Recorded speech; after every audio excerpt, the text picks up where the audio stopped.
Hello and welcome to another piano session. Today I'm looking at the grade 5 B2 piece called Foggy Blues. It's a very nice piece of music to play, very relaxing, very calm. Our tempo marker at the beginning is 80 BPM. So it's moving along at a nice sort of leisurely tempo. Gives us that sort of tempo. So as usual, I'm going to play it for you now and then we'll have a little chat afterwards about how to go about learning it and things to keep an eye out for. Here we go then.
So there you have it. It's a nice piece, isn't it? There's a slight difficulty here in the page turn, which I'll tell you about in a moment. You might have seen me grappling for the page as I was playing this to you. I suddenly realised as I was playing it that, hang on a second, I haven't prepared that little bit of the page I need to grab. So we're going to talk about that in a second.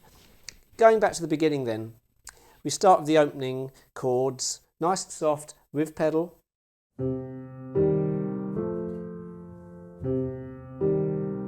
So we've just got to get that nice and clean at the start, and that type of left-hand part will carry on throughout page 1.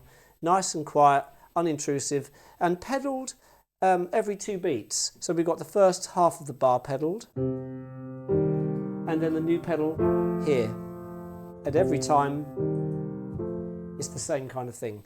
Now, of course, it's played legato. We can see that. There's lots and lots of legato marks there. And we're coming off on that C and then picking it up again. That sort of effect there.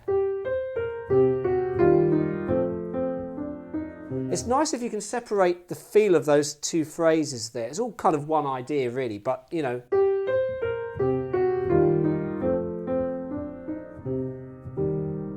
Because why would you have 2 separate curved lines there unless there was a sense of separation between those 2 ideas? Otherwise it would have a big curved line over all of it. The same is true for the next 2 phrases. the end of bar 4.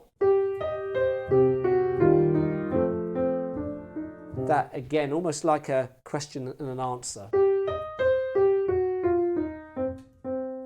Yeah, that slight separation. So that's a nice little feature there just to try and bring out. We then have a build-up at the end of bar 6, but it's only temporary, so we're dropping back. So just watch out for that. Nice and broad, and then nice and sort of tapered back a bit. The fingering there on bar 7, 4 does seem sensible, although a 3 also works on the C there. Doesn't really matter. So let's carry on from here, end of bar 6.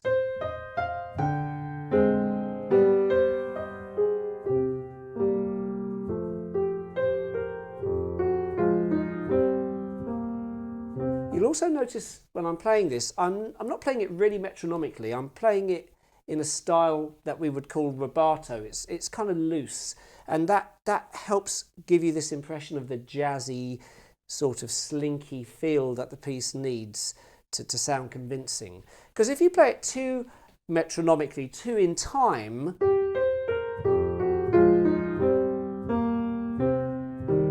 it just sounds a bit stiff, doesn't it? When you hear that, it's a bit too efficient. Whereas if you go, just ease along as you go, you know. So I'm going from bar 11 now, but before I do this actually, you could focus up to that point, just getting the feel of that piece really good up to there. So that could be a sensible area to work on first. So now we're going to pick up from bar 11, and I'm just going to play that last bit.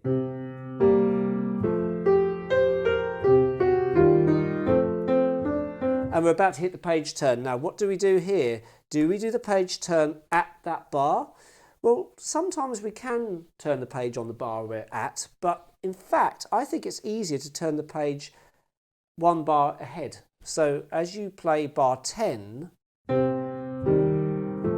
here's your chance to quickly turn the page with the right hand. And that's a perfect opportunity there to do it.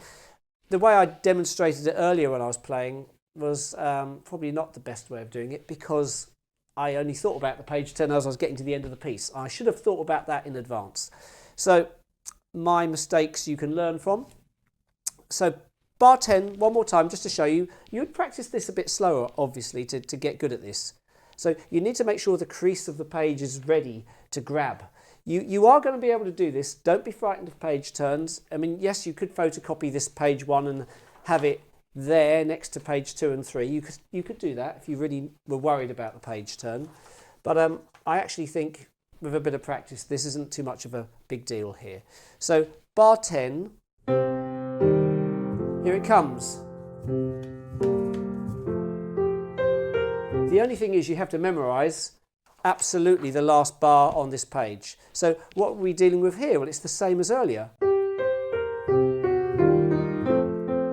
There's a slight variation in the tune with that at the end. Why have they put a 2 on the C? I don't see why we have to do that necessarily. It's just as easy to play the thumb twice on the C, although often we are encouraged as piano players to use a different finger if we have to repeat the same note. So, you know, it might be a good thing to practice coming off and playing the C with the 2. It's not a big deal. So all you've got to do is just memorise that bar. So let's see if I can do this now. From bar 10, going into the next page, you probably want to make sure you know those next few bars as well from memory. In an ideal world, you'd know everything from memory, because that's the ultimate test of how well you know something. Can I play it from memory? Can I start the piece without looking at the book? And you can keep on building this up with any piece you learn. It's a very good habit to get into when you play music. So I will stop yabbering on about this now. The last time we'll go through and we'll get on to the next page. From bar 10. Here it comes, page turn.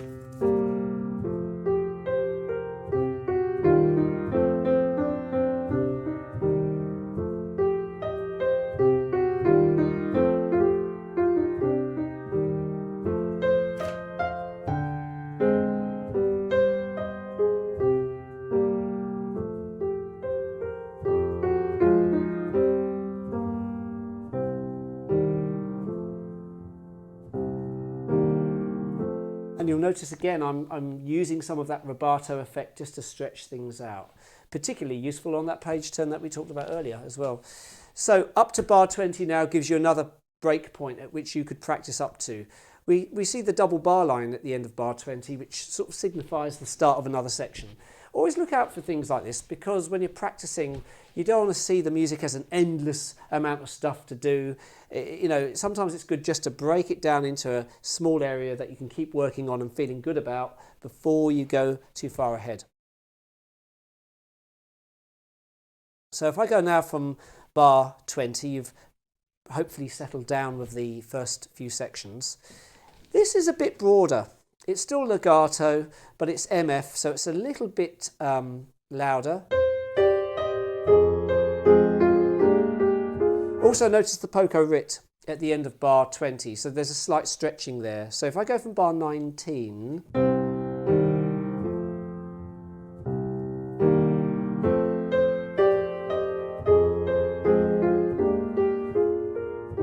it's sometimes very easy to miss things when the words are written above the bar. You know, poco rit is written above. It's not in the middle of the bar, it's written above.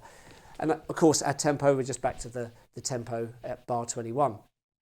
Also, we have tenuto. If you know what tenuto is, it's that line over the note in bar 20 in the left hand. We're playing that part. That F major wants to have a bit of decisiveness about it. Not quite as aggressive as an accent, but it's just a little bit more prominent there. Make sure you give it its full value. And that's how you're going to transition into the next section. Here we go.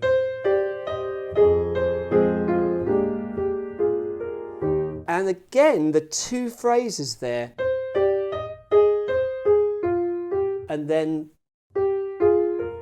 try and have that little bit of separation between the two ideas.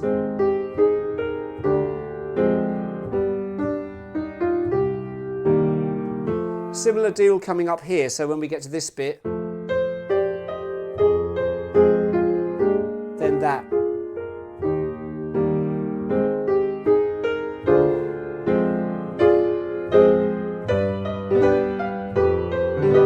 What do we notice about this? We've got a rolled chord in the left hand at bar 28. That G major, I'm actually finding myself playing 5-3-1 fingering on that. I quite like 5-3-1. I'm sure a lot of you will like that. 4-2-1 is fine. It might be better for some of you. I don't think it makes a lot of difference. Don't forget, later in bar 28, the left hand, the B, is still B natural. It's not B flat, of course, because we've got the B natural in there. So your left hand part from bar 27 is worth just practicing on its own a few times.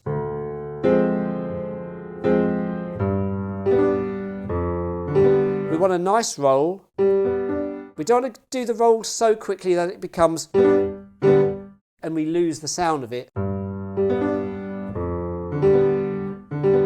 It needs to sound quite grand. And don't rush. That helps it sound nice and broad.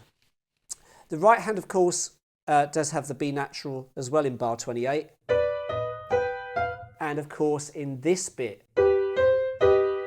And you'll have to forgive me, you know, you grade 5 students that are going to be really, really good at sight reading, I'm sure most of you are, and wouldn't ever make a mistake like playing a B flat later in that bar. But you never know. Now you certainly won't go wrong here.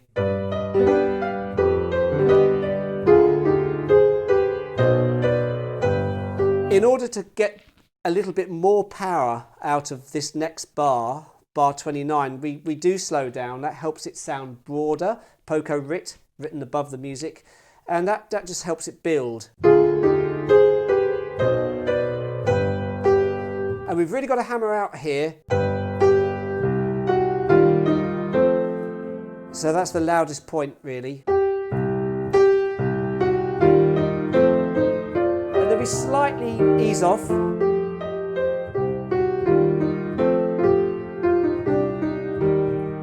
But it's definitely a lot more decisive sounding now. We're really playing fully into the piano in terms of volume. And then we've got these triplets. I certainly recommend trying to play this very legato. Just working on these lines. It's fairly straightforward from bar 33.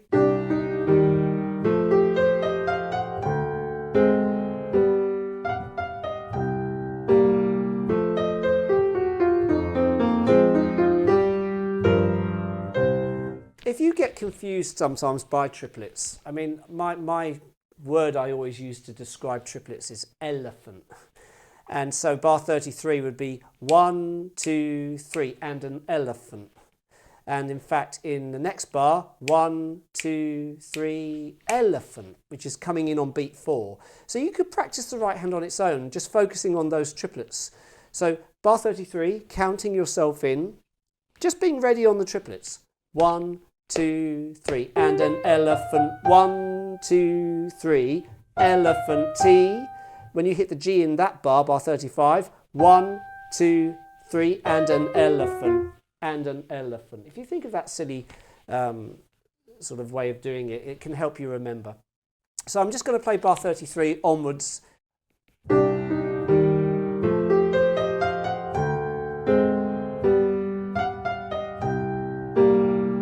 And of course the Aki Akachura, very bluesy thing. That little tiny note there, that's all it is.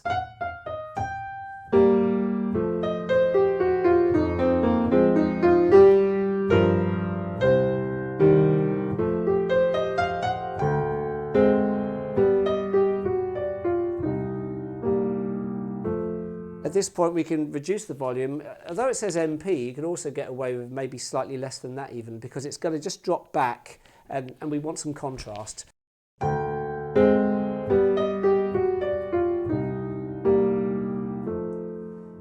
can wait for a second. And then we reach the bar that we've got to be careful about, because although it doesn't look confusing, bar 42 has a writ written above it. So when we get to that bar, just coming in from bar 40,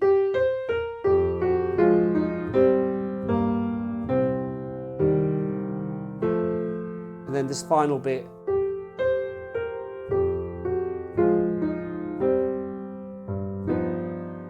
pausing, and then our tempo is back, so we keep the tempo going.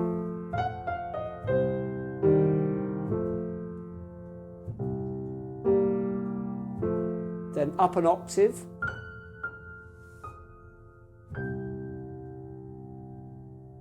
and we're done. So I hope my words of advice have been useful to you. Good luck learning it, and I might catch you on some of the other videos I'll be making soon. See you soon then. Take care. Thanks for watching.